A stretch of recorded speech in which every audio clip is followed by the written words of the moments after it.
partners natin, local, international. By the way, I am Marisa Mendoza Cudi and former OFW po ako before. Shout out sa GMI community. Ayan, nandito kami ngayon sa Shangri-La Hotel, kasama ng MCs under FFI. So, grabe guys, na-enjoy ko yung moment na to every time na nandito kami.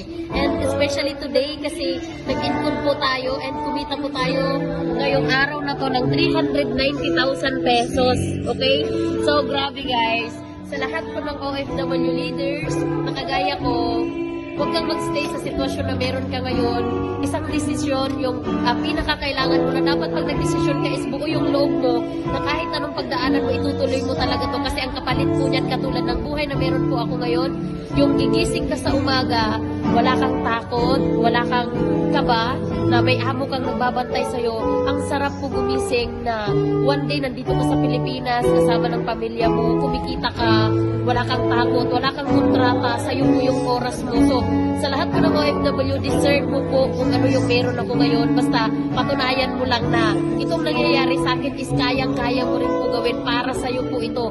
Huwag na huwag ka po maghihintay na magdi-decide yung ibang tao para sa'yo. Ikaw po talaga gagawa niyan kasi wala naman po magagawa yung ibang tao kapag nag-decide ka na ito na talaga yung gagawin ko katulad po ng ginawa ko. Kaya guys, excited kami sa lahat ng OFW na lumalaban at nagsiseryoso na gawin din to para masundan din po kung ano yung meron ako. Congratulations guys. Hopefully, kayo naman yung next na makauwi for good and excited kami na sunduin kayo sa airport na makasama kayo dito. So, I love you all. GMI community, more power!